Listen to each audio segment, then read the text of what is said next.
Você tem dúvidas sobre o que foi o mercantilismo? Bem, no vídeo de hoje vamos falar um pouco mais sobre essa doutrina econômica.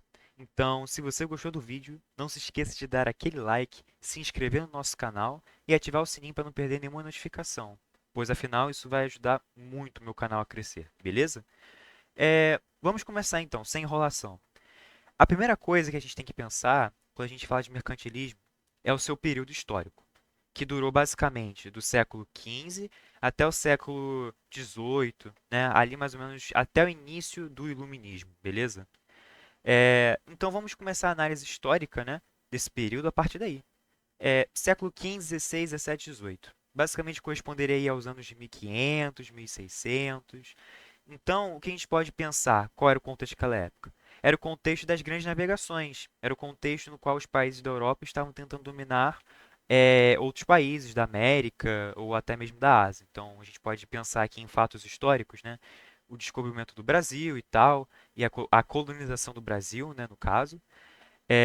A colonização dos Estados Unidos, da América Espanhola, de lugares como a Índia também. Então a gente pode pensar num contexto mais geral de metrópoles indo colonizar esses países, beleza? E qual era o principal objetivo deles? Era basicamente ter dinheiro e poder pegar as matérias-primas desses lugares, que a exemplo do Brasil, que tinha bastante matéria-prima e, enfim, outros lugares, e transformar essas matérias-primas em produtos com maior valor, ou seja, com maior valor agregado. E o que, que seria maior valor agregado? Quando você tem dois produtos, você tem um produto, digamos, bruto, que seria o produto primário, digamos assim, que seria, por exemplo, a matéria-prima. Então, por exemplo, soja, podemos pegar, por exemplo, as ovelhas e tal, os animais, o gado, tudo isso é uma matéria primária porque está na natureza, beleza? E você pode transformar isso em um produto secundário, beleza? Que seria já um produto já manufaturado, seria um produto que já teve ali um processo de transformação. E justamente por ter esse processo de transformação e dele ser uma outra coisa, algo aplicável em relação a essa matéria-prima, né, que seria, vamos supor, a lã ou a ovelha, você tem esse valor maior. Então, esse produto custa mais caro do que, por exemplo, a lã. Então, vou dar o exemplo aqui do carpete. Então, o que que custa mais caro? Você comprar, sei lá, dois tapetes ou você ter, sei lá, cinco ovelhas? A resposta provavelmente pode ser dois carpetes, justamente porque teve um trabalho maior para você ter aquele carpete ali, para você confeccionar aquele carpete, beleza? Então, esse conceito é fundamental para a gente entender esse período. Porque a partir daí a gente vai entrar na primeira característica, que eu já meio que expliquei, que seria o pacto colonial, que era muito comum, ou alguns chamam de colonialismo, beleza? Que é justamente o quê?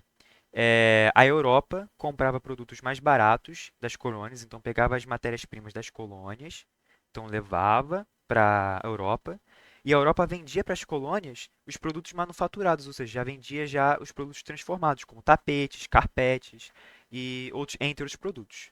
Estou usando aqui o exemplo de lã e tapete, carpete, porque era um exemplo mais tangível, ou seja, um exemplo que dá para a gente visualizar melhor.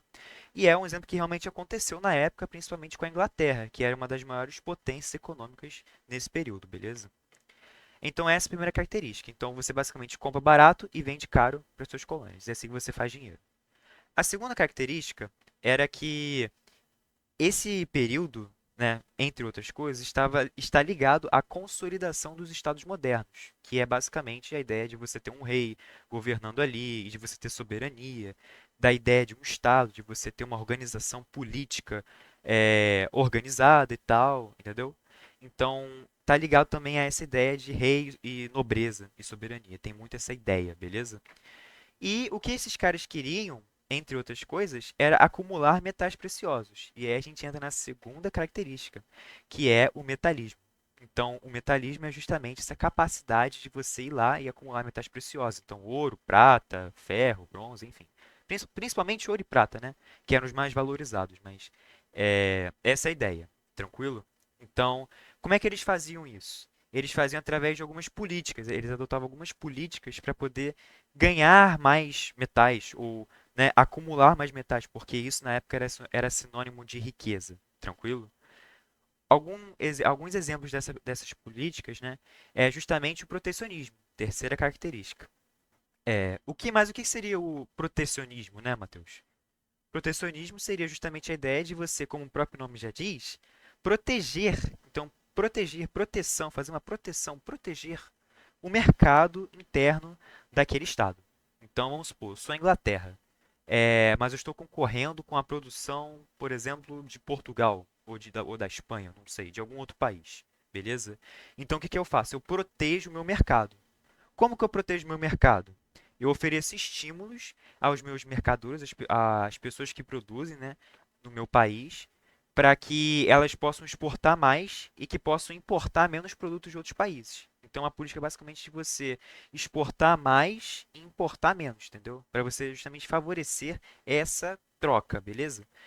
É, E aí a gente entra também na quarta característica, que é a balança comercial favorável, que é nada mais, nada menos que essa ideia de você exportar mais do que importar. Então, a Inglaterra, por exemplo, queria exportar mais tapetes e carpetes do que, sei lá, importar outros produtos de outros países. Então, a ideia na época era você, tipo, ser autossuficiente, digamos assim, você não depender dos outros países e exportar, porque dessa forma, você vai estar ganhando mais dinheiro, você vai estar exportando mais, vai estar ganhando mais dinheiro, ao invés de estar gastando mais dinheiro, entendeu? Então, a ideia era você sempre manter essa balança favorável de exportações em cima e importação embaixo, beleza?